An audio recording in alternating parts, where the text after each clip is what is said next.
শুভ সকাল রোজের পাঁচালির থেকে আমি রিমি নিয়ে চলে এলাম নতুন আরেকটি ভিডিও। সবাই কেমন আছেন? আশা করি ভালোই আছেন। আমিও মোটামুটি ভালোই আছি। আমার ছেলেরা এখনও পরীক্ষা শেষ হয়নি, আর এই সকাল সকাল আর কী বা রোজ রোজ রান্না দেখাবো। যাই হোক, বেরিয়ে পড়লাম। রান্না হয়েছে অবশ্যই, দুটো তিনটে যেটুকুনি করি না কেন রান্না হয়েছে। রাতে তো রুটি আর সাথে কিছু একটা হবেই। আর এই গল্প করতে করতে বেরোচ্ছি, কারণ আজকে ছেলের খুব ভালো, ওর মনের মতন পরীক্ষাই পড়েছে। যাই হোক, ভীষণ গল্প করছিলাম করতে করতে, আর ওর সাথে আমি এত বেশি কথা বলি যেটা হয়তো অন্যান্য মা ছেলের মধ্যে জিনিসটা হয় না। এই যে সেই প্রবালও একই টোটোতে পেয়ে গেছিলাম আমরা রাস্তাতে, তাই প্রবালকেও তুলে নিলাম। আর একটিও বন্ধু উঠেছিল স্বস্তিকের। যাই হোক, যেটা বলছিলাম, প্রবাল নেমে গেল এভি স্কুলের সাথেই, আমরা নামবো আমাদের স্কুলের সামনে।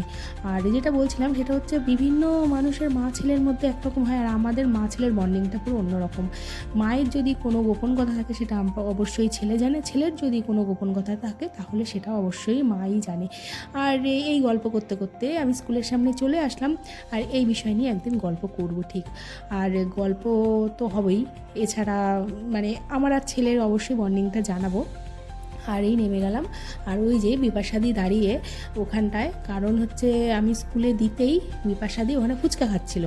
এবার আমি কিন্তু ফুচকা খুব একটা পছন্দ করি না, কিন্তু বিপাশাদি খেতেই হবে, মানে খেতেই হবে জোর করে। দিয়ে ওই আর কি দিদির মন রাখার জন্য একটি খেলাম ফুচকা। কারণ হচ্ছে বিপাশাদি হচ্ছে আমার ভীষণ প্রিয় একজন মানুষ। জানি না, প্রথম দিন থেকেই দিদিকে ভীষণ ভালো লাগতো, আর এখনও খুবই ভালো লাগে। আর দিদি সত্যি মানুষ হিসেবেও ভীষণ ভালো। আর এই সেই আমার সাঙ্গপাঙ্গ দল, এদের সাথে দেখা হয়ে গেল, কারণ এরা ওই রাস্তা দিয়েই আসছিল। আমাকে বললো, তুই ওখানে দাঁড়া, আজকে আর এবির দিকে আসতে হবে না, কারণ আজকে সবাই কেনাকাটা করতে যাব। সবাই বিভিন্ন রকম কাজ নিয়ে নেমেছি, কসমেটিক্স থেকে গার্মেন্টস যা আছে সব কিছু আজকে পুরো কৃষ্ণনগর তুলেই যাব আর কি। তো যাই হোক, আর আমরা এখানে স্যান্ডেল মার্কেটে ঢুকে গেছিলাম। ঢুকে যে যেমন পারলো তেমনভাবে কেনাকাটা করলো, যার যার প্রয়োজনীয় মাসের যে সামগ্রীগুলো থাকে। আর মেয়েদের জিনিস সেখানটায় তো একটা দুটো জিনিসে হয় না। আর আমরা এখানে ছিলাম 5 থেকে 6 জন মেয়ে, সেখানটায় দাঁড়িয়ে আমাদের কত কিছু কেনাকাটা থাকতে পারে এটা নতুন করে বোঝানোর মতন কিছু নেই। যাই হোক, অর্পিতার সামনে বিয়েবাড়ি ছিল, ওইদিকে সোমার প্রতি মাসের সব কসমেটিক্স শেষ হয়ে গেছিলো, তপতিরও বিয়েবাড়ি আছে। আর এই করতে করতে সামনে গরম আসছে, তাই আমরা আবার নাইটির দোকানেও ঢুকেছিলাম, যে যেমন পারছিলাম, কারণ ওই অপুর নাইটি লাগবে, অর্পিতাকে আমি অপু বলে রাখি। এখান থেকে আমরা চলে গেছিলাম আবার একটি ব্লাউজের দোকানে। সেখানটা ব্লাউজ নেওয়ার পরেও আমরা চলে গেছিলাম এবার আগমনীতে, কারণ ওখানটাও কিছু কুর্তি বা সামনে বসন্ত উৎসব অনেকে শাড়ি লাগবে, সেই হিসেবে প্রচুর কেনাকাটা করেছে। মানে আজকে শুধু কেনাকাটা করেই গেছি।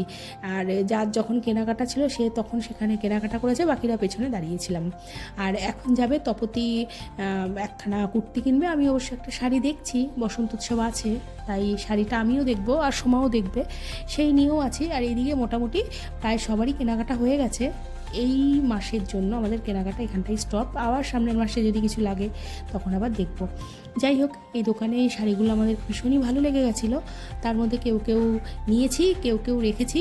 আর বলতে গেলে আমরা এখানটায় এসেছিলামই কুর্তির কালেকশান দেখতে, আর রেডিমেড কুর্তিগুলো এখান থেকে খুবই ভালো, মানে খুবই ভালো নিয়েছে। তো আমাদের বললো যে চৈত্র সেলে আসুন, আপনারা অবশ্যই কিছু না কিছু পাবেন। আর এখান থেকে কারো কিছু কিছু পছন্দ হয়েছে, আমরা অনেকেই টুকটাক করে জিনিসগুলো নিয়েছি।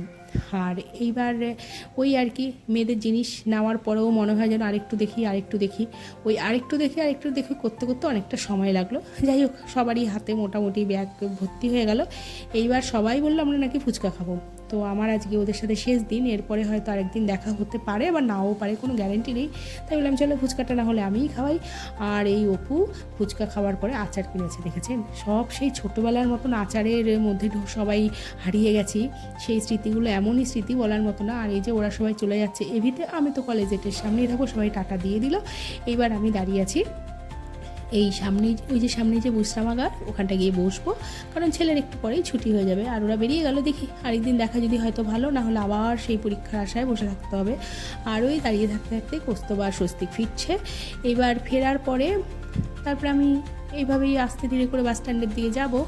আর আজকে যেহেতু বল সায়েন্স পরীক্ষা ছিল, ওর খুবই ফেভারিট সাবজেক্ট, দেখা যাক বললো কেমন দেয় সেটার আশায় আছি। তবে আসার সময় তো বললো যে ভালোই দিয়েছে নাকি।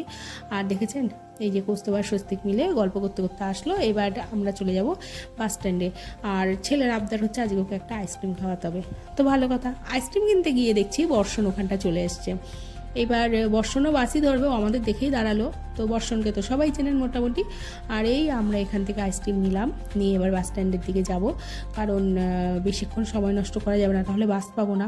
আর গরমও লাগছে, সারাটা দিনের ব্যাপার তো।